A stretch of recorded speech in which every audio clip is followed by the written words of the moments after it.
بخار اور نزلے کی شکایت تھی. اب فی الحال بہتر ہے. آپ لوگوں کی دعاؤں سے باقی اور بھی دعا کی درخواست کروں. دعا کرتا ہوں کہ اللہ تعالیٰ آپ کو بھی صحت تندرستی نصیب فرمائے اور جہاں بھی ہے اللہ تعالیٰ آپ کو خوش آباد رکھے.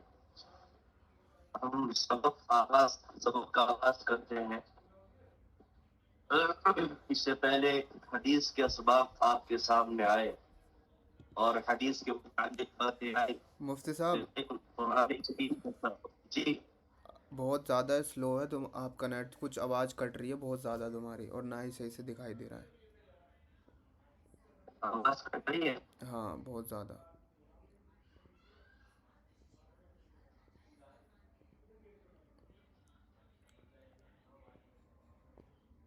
ابھی سنو ہے.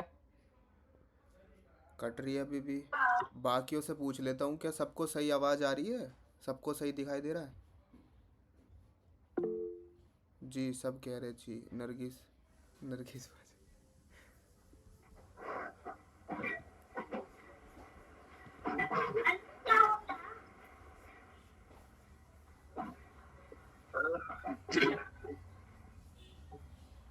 اور معلوم کر لیجیے اگر آپ کو سمجھ آتی آ رہی ہے بھائی جی. اب آواز تھوڑا کٹ کر آ رہا ہے. سب کچھ لوگ کہہ رہے آ رہی ہے، کچھ لوگ کہہ رہے کٹ کے آ رہی ہے.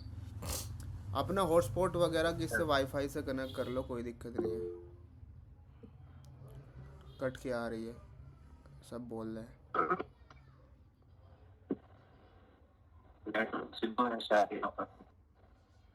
کٹ کے آئے گی تو سمجھ نہیں آئے گا، ایسا فائدہ بھی نہیں ہوگا پھر. جی جی نیٹ کیا کھول رکھا؟ وائی فائی ہے یا پھر نیٹ سے چل رہا ہے؟ تو لے لو کسی کا ہاٹ اسپاٹ وغیرہ.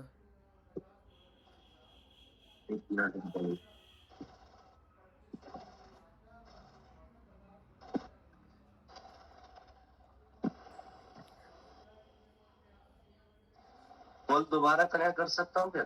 اب تو صحیح آ رہی ہے. اب صحیح آ رہی ہے. صحیح آ رہی ہے. ہاں اب صحیح آ رہی ہے. اچھا اچھا اچھا انشاءاللہ صحیح آ رہی ہے. ہاں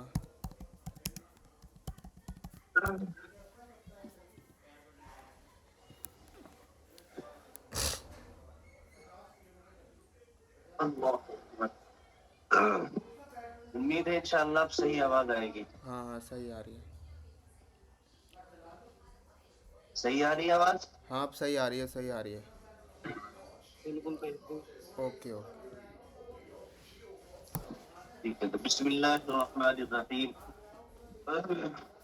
وبشر الذين آمنوا وعملوا الصالحات أن لهم جنات تجري من تحتها الأنهار كلما رزقوا منها من ثمرة رزقا قالوا هذا الذي رزقنا من قبل وأتوا به متشابها وَلَهُمْ فِيهَا أَزْوَاجٌ مُطَهَّرَةٌ وَهُمْ فِيهَا خَالِدُونَ.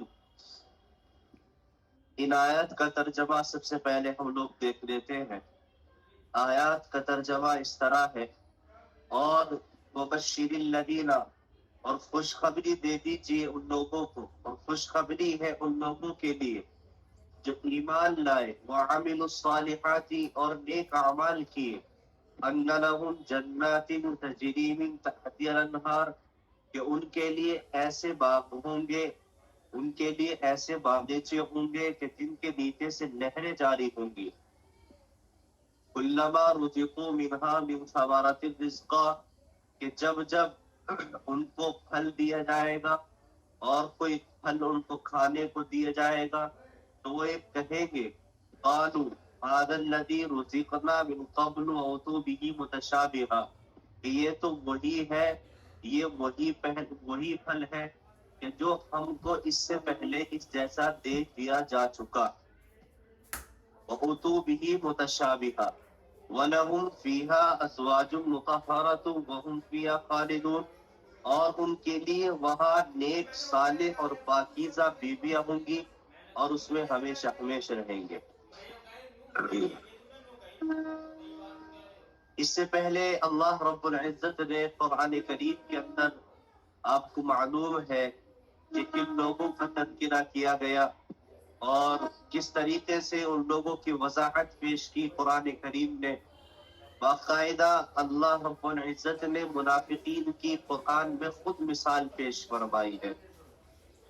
اب وہ ایسے لوگ جن کے لیے ہدایت آ چکی اور انہوں نے ہدایت کے مقابلے میں انہوں نے گمراہی کو خریدا اور انہوں نے گمراہی کا راستہ اختیار کیا، تو قرآن نے ایسے لوگوں کے بارے میں کیا کہا ہے اور کتنا دردناک عذاب ان کے لیے ہے. لیکن قرآن کریم کی ایک خاصیت ہے اور قرآن کریم کا ایک امتیاز ہے.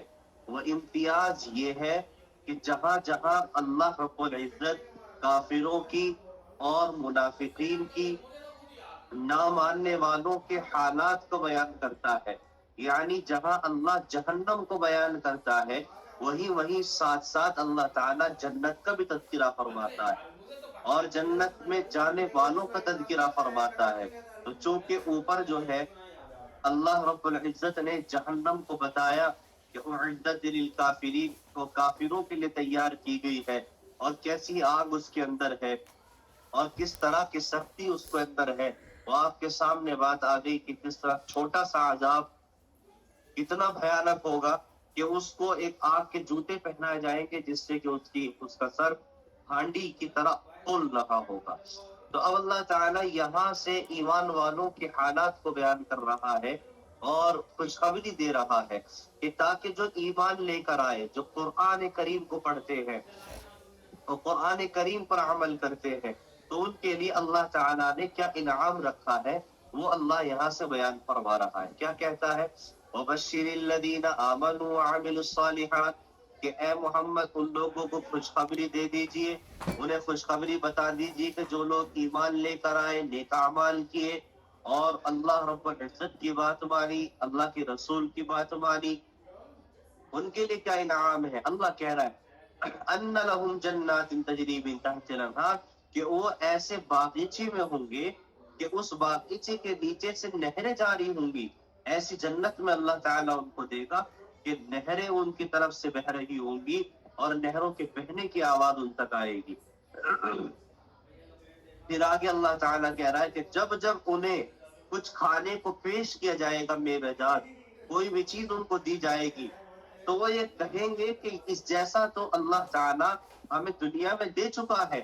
یعنی جنت میں جو میوہ جات ہوں گے وہ کچھ شکلوں کے اعتبار سے دنیا کے میووں کے ساتھ ملتے ہوئے ہوں گے. اب تھوڑا سا ہم جو ہے اس کو ڈیٹیل میں سمجھ لیتے ہیں. جنت کے میوے دنیا کے میووں سے شکل و صورت میں ملتے جلتے ہوں گے، مگر لذت میں اور ٹیسٹ میں وہ اس میں زمین اور آسمان کا فرق ہوگا.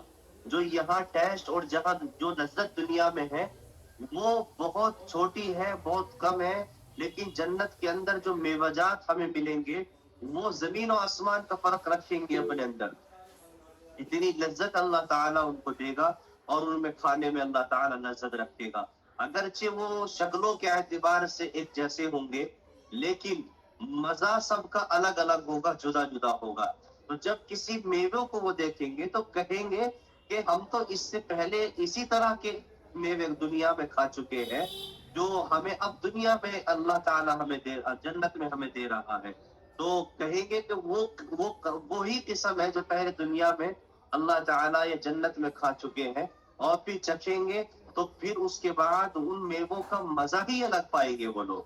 اگرچہ وہ اپنی زبان سے کہہ رہے ہوں گے کہ ایسے میوے ہم کھا چکے، لیکن جب وہ جنت کے میوے کھائیں گے تو پھر اس کا مزہ الگ پائیں گے اور کہیں گے کہ اس جیسا مزہ تو ہم نے دنیا میں پایا ہی نہیں. یہ تو ہوگی میوہ جات کی بات. دوسرے اللہ تعالیٰ جو نہر کا تذکرہ فرماتا ہے تو حدیث شریف میں ہے کہ نہریں بہتی ہیں لیکن لیکن اس کے اندر جو ہے اس جیسے ہمارے دنیا کے اندر جو نہریں ہیں اس جیسی نہریں وہاں جنت کے اندر نہیں ہوں گی. لیکن یاد رکھیے کہ حدیث شریف میں ہے کہ نہر کوثر، جو نہر کوثر سب سے زیادہ رسول اکرم علیہ الصلوۃ والسلام اس سے اپنی امت کو جام کوثر پلائیں گے. تو نہر کوثر کے دونوں کنارے سچے جو موتی ہیں موتی جو زمرد کے اور زمرد کا جو موتی ہے اور اس جیسے، تو اس کے ایک خاص ایک مٹی ہے خشک اور خالص، اور اس کی کنکریاں لؤلؤ مرجان، یعنی اس سے جو ہے نہر کی ایک فضیلت بیان کرنا مقصود ہے کہ اللہ تعالیٰ جو جنت میں نہر بہائے گا تو اس کے اندر موتیاں ہوں گے، زمرد ہوگا، لؤلؤ مرجان ہوں گے، ہیرے ہوں گے، الماس ہوں گے، یعنی اللہ تعالیٰ ایسی زبردست خوبصورت نہر دے گا وہ جنت کے اندر کے موتی کی طرح چمک رہے ہوں گے، ان کے اندر موتی ہوں گے، اور ایک خالص مشک کی طرح اس کے خالص مشک مٹی، اس جنت کی جو نہر کے اندر مٹی ہوگی وہ خالص مشک کی ہوگی، تو اللہ رب العزت ایسی نہر جو جنتیوں کو نصیب فرمائے گا۔ حافظ ابن قیم رحمۃ اللہ علیہ، حافظ ابن قیم رحمۃ اللہ علیہ وہ فرماتے ہیں کہ جنت کی اللہ تعالی تیاری کر چکے ہیں اور جنت تیار کی جا چکی ہے، مگر اس میں کچھ خالی میدان ہے جس میں بندوں کے اعمال صالحہ سے باغات اور محلات تیار ہوں گے۔ یوں تو اللہ کی جنت تیار ہو چکی ہے، اللہ کی جنت سج کر تیار ہے، لیکن کچھ اس کے اندر خالی میدان ہے۔ جو اللہ کا نیک بندہ نیک عمل کر کے اس دنیا سے جائے گا تو اللہ تعالیٰ اس آدمی کے نیک اعمال کی بدولت اللہ اس کے اندر باغات اور محلات کو تیار فرمائیں گے۔ حدیث شریف میں ہے کہ جو شخص اللہ کے لیے مسجد بنا کر اللہ رب العزت کے لیے مسجد بنائے اور اس کے لیے جنت میں ایک اللہ تعالیٰ تیار محل کر دیتا ہے، من بنا مسجدا للہ بنى اللہ لہ بیتا فی الجنہ، یہ حدیث شریف کے الفاظ ہے کہ جو آدمی دنیا میں اللہ تعالیٰ کے لیے گھر بناتا ہے، مسجد بناتا ہے، تو اللہ جنت میں اس کے لیے ایک محل تیار کر دیتے ہیں۔ اسی طریقے سے جو شخص ایک مرتبہ سبحان اللہ، ایک مرتبہ الحمدللہ اور ایک مرتبہ اللہ اکبر اور ایک مرتبہ لا الہ الا اللہ کہتا ہے تو اللہ تعالیٰ اس خالی میدان میں اس آدمی کے لیے ایک درخت لگا دیتے ہیں اور جنت میں اس کا ایک درخت تیار ہو جاتا ہے۔ تو یوں تو اللہ کی جنت تیار ہو چکی ہے، لیکن اللہ اپنے بندوں کے نیک اعمال کی بدولت اس جنت کے خالی میدان میں باغات تیار کرے گا اور اللہ تعالیٰ اس کے اندر نہریں تیار کرے گا اور اس کے اندر درخت لگائے گا۔ یہ یہاں تک ایک بات واضح ہو چکی ہے۔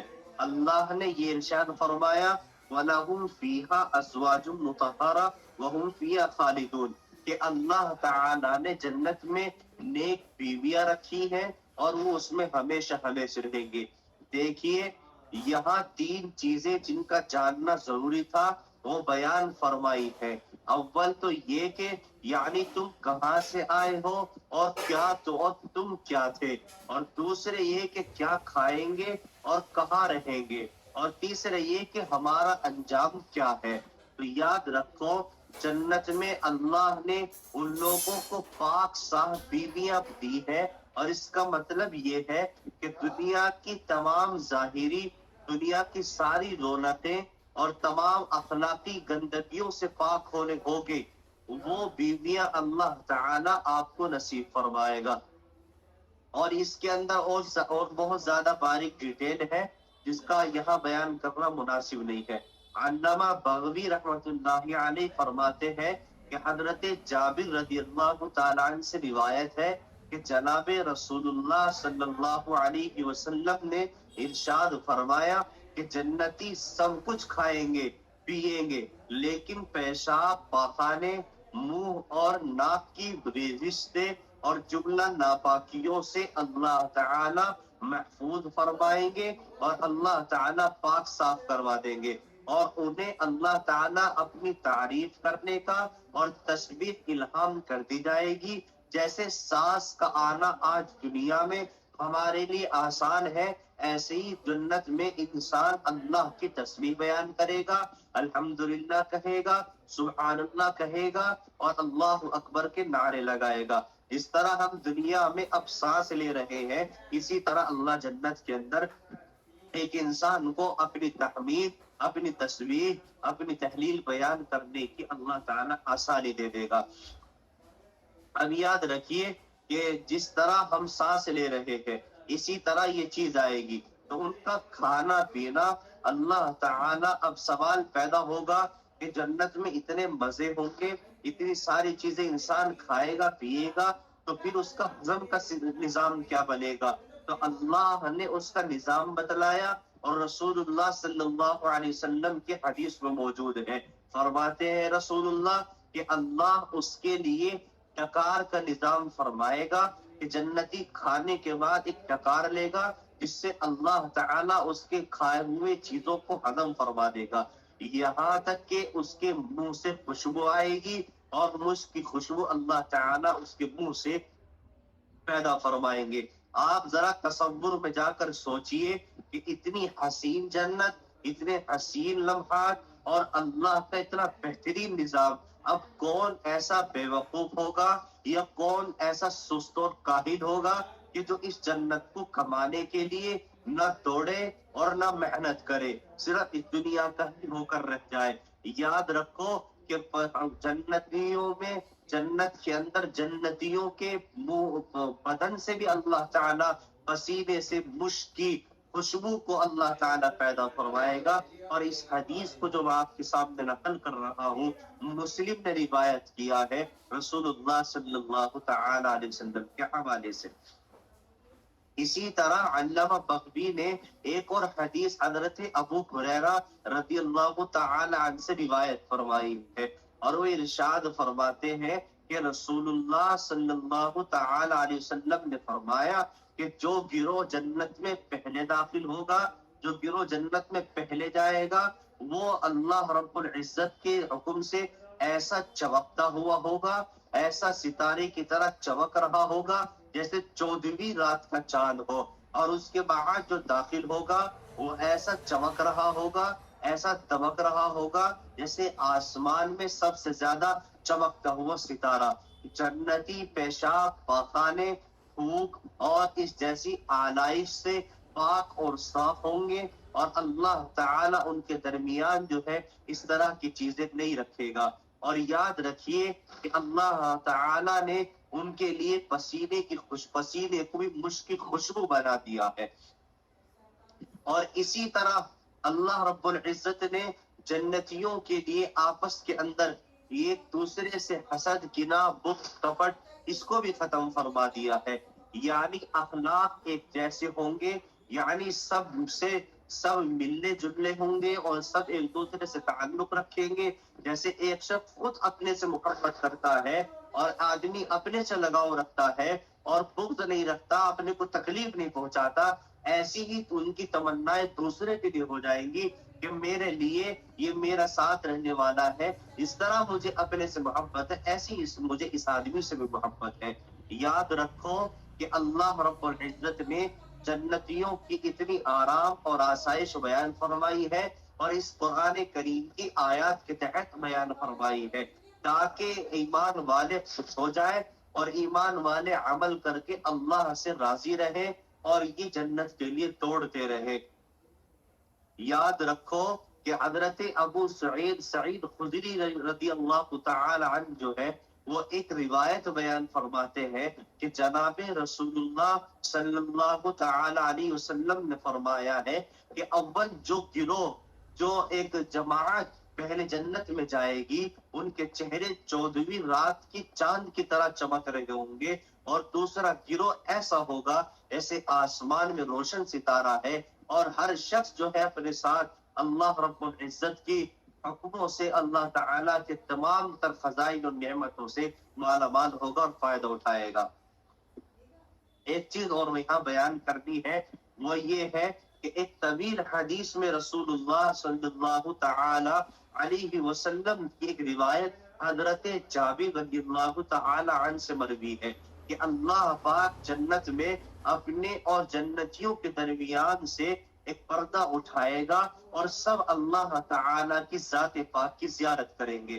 جو جنت کا سب سے بڑا تحفہ ہوگا، سب سے بڑا انعام ہوگا کہ رب تعالی کا دیدار جس اللہ کو ہم آج تک مانتے آئے ہیں، اس کی عبادت کرتے آئے ہیں اور اس اللہ کی پرستش کرتے آئے ہیں، تو اللہ رب العزت جو ہے ایسے آدمیوں کو جنت میں انعام دے گا. اور انعام کیا سب سے بڑا؟ وہ انعام یہ ہوگا کہ اللہ تعالیٰ اپنی زیارت فرمائیں گے اور اللہ تعالیٰ اپنا دیدار کرائیں گے، اور کوئی شے بھی ان کے نزدیک پسندیدہ نہ ہوگی جتنا اللہ رب العزت کی زیارت کرنا.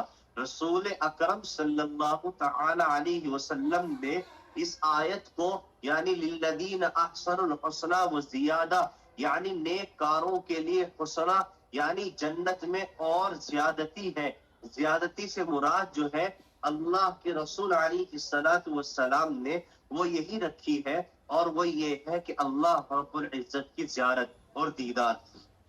یاد رکھو سب سے کم درجے کا جنتی ابن عمر رضی اللہ تعالی عنہ سے مروی ہے، اور وہ رسول اللہ صلی اللہ تعالی علیہ وسلم کا ایک ارشاد نقل فرماتے ہیں کہ رسول اللہ نے فرمایا کہ سب سے کم درجے کا جنتی وہ ہوگا جس کے مکانات اور بیویاں، نوکر چاکر اور تخت یعنی جن پر بیٹھے گا، جن پر ٹیک لگائے گا اور جن پر بیٹھ کر وہ جنت کا نظارہ کرے گا، اتنی کثرت سے ہوں گے، اتنے زیادہ ہوں گے کہ 1000 برس کے راہ سے وہ نہیں دیکھے گا. یعنی 1000 برس، 1000 سال تک اگر وہ اس کو دیکھنا چاہے گا تو وہ دیکھ نہیں پائے گا. یعنی اللہ کے رسول علیہ السلام نے فرمایا کہ جنتی سب سے کم درجے کا وہ ہوگا اس کے مکانات، بیویاں، نوکر چاکر اور تخت اس کثرت سے ہوں گے کہ 1000 برس کی راہ سے وہ انہیں دیکھے گا. اور سب سے زیادہ نعمت یافتہ اللہ کے نزدیک وہ شخص ہوگا جو اللہ پاک کے دیدار سے صبح و شام مشرف ہوگا. یعنی جس آدمی کو اللہ کی زیارت صبح و شام ہوگی وہ سب سے زیادہ انعام یافتہ ہوگا، سب سے زیادہ تحفہ پانے والا ہوگا، اور یہ سب سے بڑا انعام اس کو ملے گا. تو رسول اللہ صلی اللہ تعالی علیہ وسلم نے یہ باتیں ارشاد فرمائی، اور یہ باتیں اسی کے ضمن میں ہے جو میں نے آپ کے سامنے ذکر کی ہے. آگے اللہ کہہ رہا ہے ان اللہ لا یستحی ان یضرب مثلا ما بعوضۃ فما فوقها، بے شک اللہ نہیں شرماتا ہے اس بات سے کہ بیان کرے کوئی مثال مچھر کی یا اس جیسی چیز کی یا اس سے بڑھ کر. یہ اللہ نے قرآن کریم میں کافروں کے اعتراض کا جواب فرمایا ہے.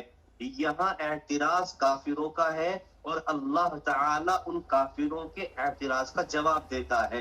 ارشاد فرماتا ہے کہ یاد رکھو اللہ نہیں شرماتا ہے کہ اس جیسی چیز سے یعنی مچھر اور مکھی کی مثال دینے سے. اس آیت میں اللہ تعالی نے جواب دیا ہے کفار کی طرف سے پہلی آیت پر جو ہوا. خلاصہ اس کا یہ ہے کہ جب چھوٹی سی صورت بھی اس کلام جیسی ان سے نہ ہو سکی اور انہوں نے خوب کوشش کی ہے، اللہ نے کہا کہ فَأْتُوا بِسُورَةٍ مِثْلِهِ کہ اس جیسی کوئی صورت بنا کر لاؤ، اس جیسی کوئی آیت بنا کر لاؤ. تو کافر جو ہے اپنے ہاتھوں کو، انگلیوں کو دانتوں تلے دباتے رہ گئے، لیکن ان سے کوئی صورت، کوئی آیت نہ بن پائی. تو انہوں نے پھر ایک اعتراض کیا، اور اعتراض یہ فرمایا کہ جب ان جیسی ان سے کوئی صورت نہ ہوئی جس سے اس کا کلام الہی ثابت ہو جائے کہ بھئی یہ اللہ کا کلام ہے، تو کفار نے کہا ہر چند ہم اس کلام کے مقابلے سے عاجز ہے، مگر ہم دوسری دلیل سے اس کو کلام الہی نہیں مانتے اور نہ ہم اس کو بشری ہونا ثابت کرتے ہیں. وہ یہ ہے کہ بڑے بزرگ عظیم الشان اپنے کلام میں ذلیل اور حقیر چیزوں کا تذکرہ نہیں فرماتے، اس سے اجتناب کرتے ہیں. یعنی جب یہ اتنے بڑے اللہ کا کلام ہے، اتنے بڑے اللہ کی کتاب ہے اور اسی کی کتاب ہے، تو اس اتنے عظیم الشان رب نے، خالق و مالک نے اپنی اس اتنی بڑی کتاب کے اندر مچھر اور مکھی کا تذکرہ کیوں فرمایا ہے؟ تو انہوں نے یہ اعتراض فرمایا، کہا کہ اس سے اجتناب کرنا چاہیے، چونکہ دنیا میں ہم ایسا ہی دیکھتے ہیں جو بڑے لوگ ہوتے ہیں وہ چھوٹی چیزوں کو تذکرہ نہیں کرتے، ان پر گفتگو کرنے کو تیار نہیں ہوتے. تو انہوں نے اس بات پر اعتراض فرمایا ہے. تو حق تعالی نے ارشاد فرمایا اور حق تعالی نے اس کا جواب دیا گیا کہ اس میں کوئی شرم کی بات نہیں ہے، کوئی عار کی بات نہیں ہے. حق تعالی مچھر یہ اس سے بڑھ کر چیز یعنی مثل مکھی کے اور مکڑی کے اللہ تعالی مثال بیان فرماتا ہے، کیونکہ مثال سے بات واضح ہو جاتی ہے اور مثال سے بات جلدی سمجھ میں آ جاتی ہے، اور وہ چیز جو سمجھانا چاہ رہے ہیں وہ سمجھ میں آ جاتی ہے. حقارت اور عظمت سے کیا بحث، اور یہ مطلوب جب ہی حاصل ہوگا کہ مثال اور جس کی مثال دی جا رہی ہے ان دونوں کے اندر تطبیق ہو جائے. یعنی ہم جس چیز کی مثال دے رہے ہیں، جس چیز کے اوپر، تو جس چیز کی مثال ہو اور جس چیز کے اوپر ہو، دونوں میں جوڑ اور کنیکشن ہو جائے، یہ بات سمجھ میں آ جائے، تو پھر وہ بات واضح ہو جاتی ہے اور سمجھنے میں آسانی ہو جاتی ہے. مثال دینے میں موافقت ضروری ہے، یعنی ایسا نہیں ہوگا کہ بات تو ہم کچھ کر رہے ہیں اور مثال ہم کہیں اور کی دے رہے ہیں، تو ان دونوں میں کنیکشن نہیں ہے، رابطہ نہیں ہے، اور یہ ایک بے فضول کسی بات ہو جائے گی. لیکن جب بات کے مطابق مثال دی جائے گی تو پھر اس کے اندر جو ہے تدبیر بھی پیدا ہوگی، موافقت بھی پیدا ہوگی، اور وہ اعتراض جو ہمیں سمجھ میں آ رہا ہے وہ اعتراض بھی اللہ رب العزت کی جانب سے حل ہو جائے گا. کافروں نے اس آیت کے اندر اعتراض کیا ہے، اور اعتراض یہی کیا ہے کہ جب اتنے بڑے رب کا کلام ہے اور اتنے بڑے رب کی کتاب ہے تو اس کتاب میں اتنی چھوٹی چیزوں کی اور اتنی حقیر چیزوں کی مثال دینے کی کیا ضرورت ہے؟ تو اللہ کے کہنا ہے کہ یہ عار کی بات نہیں ہے، یہ شرم کی بات نہیں ہے، مثال سے بات واضح ہو جاتی ہے، موافقت ہو جاتی ہے، اور دونوں کے اندر جب مواصلت ہو تو اس سے بات سمجھانے میں آسانی ہو جاتی ہے. اس طرح اللہ رب العزت نے ان لوگوں کو جواب دیا ہے، مگر اس کا تو کوئی بے وقوف بھی قائل نہیں ہوگا کہ تورات اور انجیل کا کلام اور حکما اور سلاطین کی ایسی مثالیں بکثرت موجود ہیں کہ اس کے خلاف کہنا کفار کی حماقت اور عناد کی بات ہے. یعنی ایسی بہت ساری باتیں ہیں کہ جو بادشاہ لوگ بھی کرتے آئے ہیں، تورات میں بھی آئی ہے اور تورات کے علاوہ انجیل کے اندر بھی آئی ہے. تو اللہ تعالیٰ کہہ رہا ہے کہ مثال اس لیے دی جاتی ہے، اس کے اندر حقیر اور حقارت کی بات نہیں ہے، چونکہ وہ مخلوق بھی اللہ تعالیٰ کی ہے. یاد رکھو کہ اللہ تعالیٰ کی نظروں میں اس دنیا کی اتنی بھی قیمت نہیں ہے.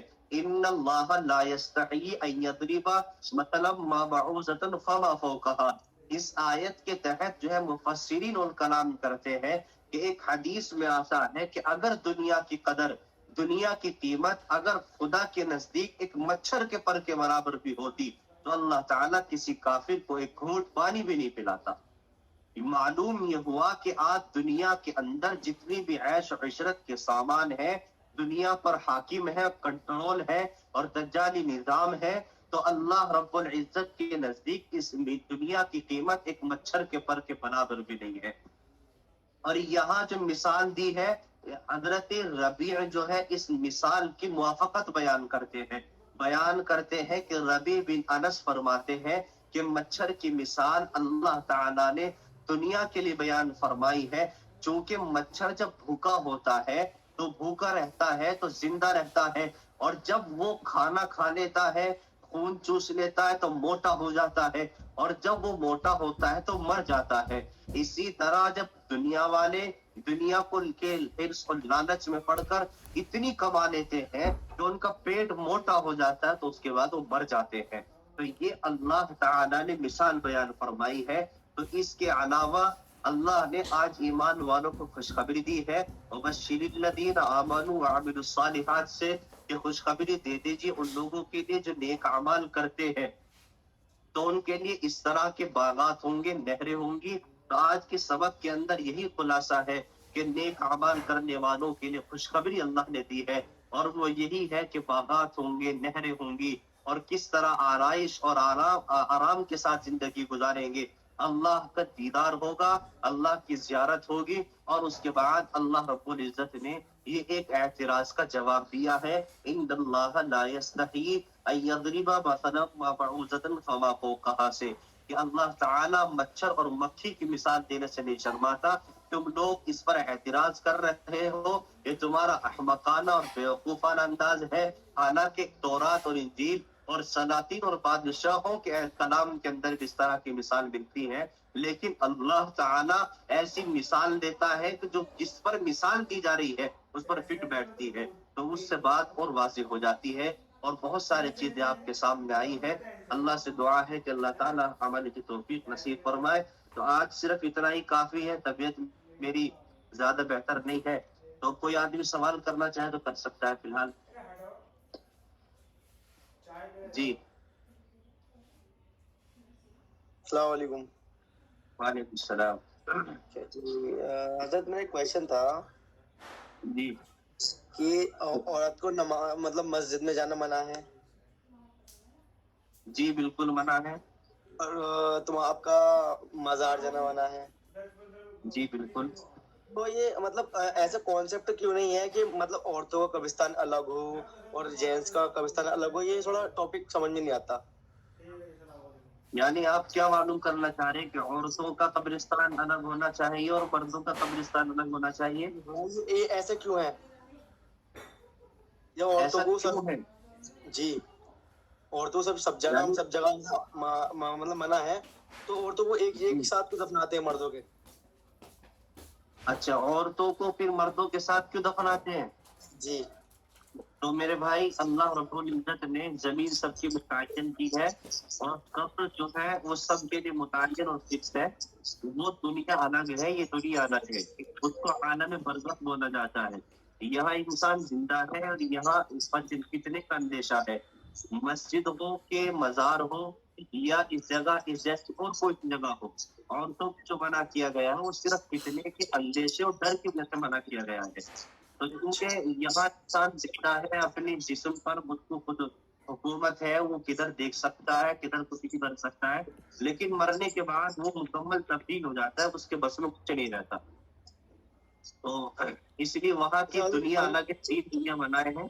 ایک عالم دنیا ہے، ایک عالم برزخ ہے، عالم آخرت ہے. ہم ٹھیک ایسا ہے؟ کیا کریں حضرت ہم ایسا کیا کریں جو ہم دین کی طرف اٹریکٹ ہوں اور ہم گناہوں سے بچنے کی کوشش کریں؟ ہم بہت کرتے ہیں، مطلب ہم سے کہیں نہ کہیں گناہ ہو ہی جاتا ہے. دیکھیے، گناہ ہونا یہ بشری تقاضا ہے، انسان ہے تو گناہ ہوگا. کر رہا ہوں. کہتے ہیں نا، میں آدم زاد ہوں، مجھے بہن جانے کی عادت ہے. غلطی ہوتی ہے، گناہ ہوتا ہے، لیکن بہترین انسان وہ ہے کہ جو گناہ ہونے کے بعد توبہ کر لے.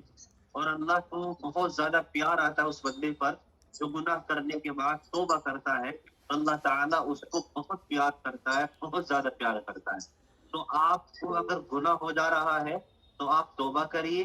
دوسری بات یہ ہے کہ آپ جو نماز کی پابندی کریے گا اور اللہ جی تعالیٰ سے محبت مانگے گا کہ اللہ تعالیٰ مجھے دین کی اور رسول کی سنتوں کی محبت نصیب فرما دے، تو انشاءاللہ آپ کے لیے دین پر چلنا آسان ہو جائے. اور تیسری بات یہ ہے کہ روزانہ کے سبق میں حاضر رہیے. انشاءاللہ تعالیٰ جو بھی چیز آپ کے سامنے آتی ہوگی تو آپ کے ذہن کے اندر اور دل کے اندر اس طرف میلہ ہوتا رہے گا. انشاءاللہ. جی، اور کوئی؟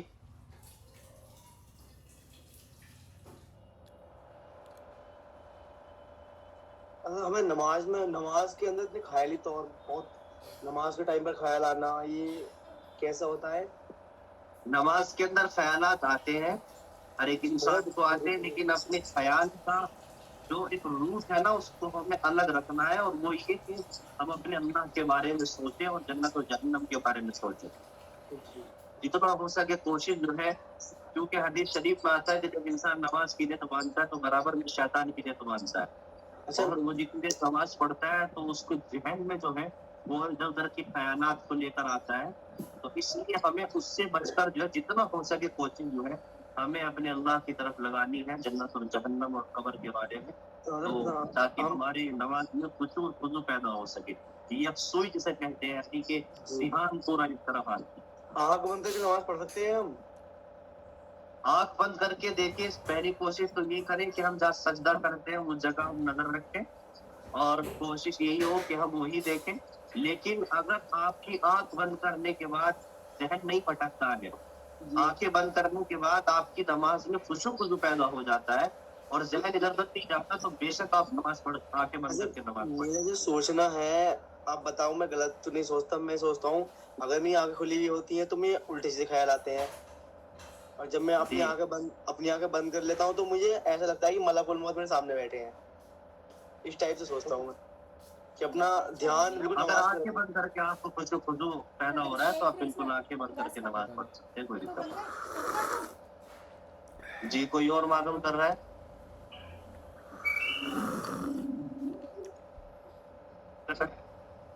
سب سے نیچے درجے کے جنتی کے بارے میں جو ہے وہ سوال کر رہے کوئی لکھ کر.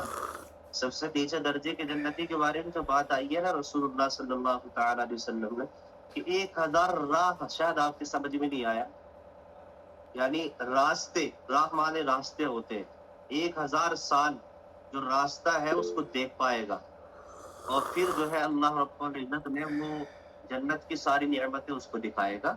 تو اتنی زیادہ اس کے پاس نعمتیں ہوں گی, آپ اندازہ کریے سب سے نیچے درجے کے جنتی کے پاس ہوں گی, اتنے سارے تخت ہوں گے اور اتنے سارے باغات ہوں گے, اتنے سارے اس کے پاس چیزیں ہوں گی.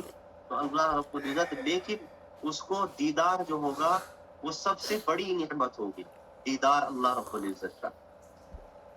جی ایم ڈی. السلام علیکم مولانا صاحب. وعلیکم السلام.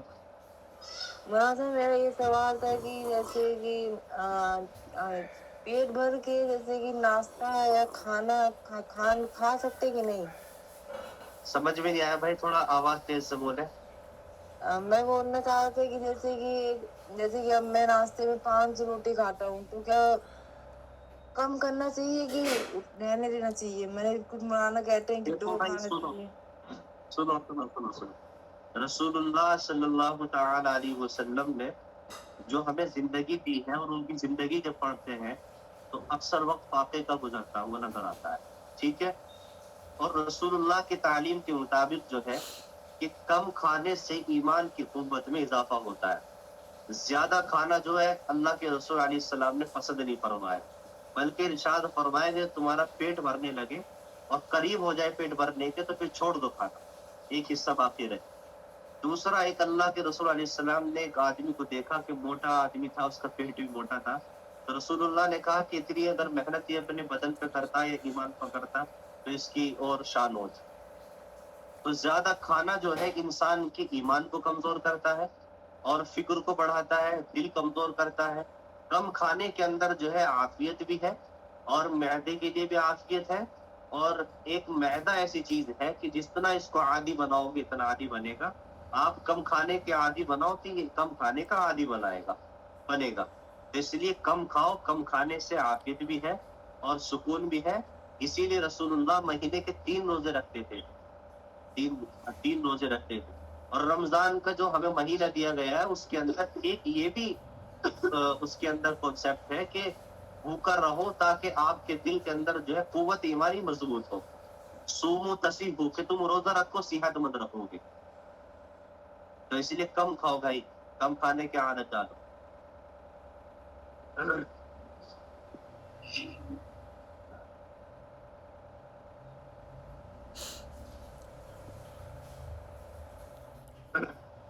ٹھیک ہے, انشاءاللہ دعا میں یاد رکھیے گا. جزاک اللہ. اللہ تعالیٰ ہمیں عمل صالح کی توفیق نصیب فرمائے. ہم کھڑے ہو کر وضو کر سکتے ہیں کیا؟ بہتر تو یہی ہے کہ بیٹھ کر کرے بھائی وضو, سنت طریقے پر قبلہ رخ ہو کر. لیکن اگر کوئی مجبوری ہو تو کھڑے ہو کر بھی کر سکتے ہیں, کوئی دقت نہیں. ٹھیک ہے, ٹھیک ہے. السلام علیکم ورحمۃ اللہ.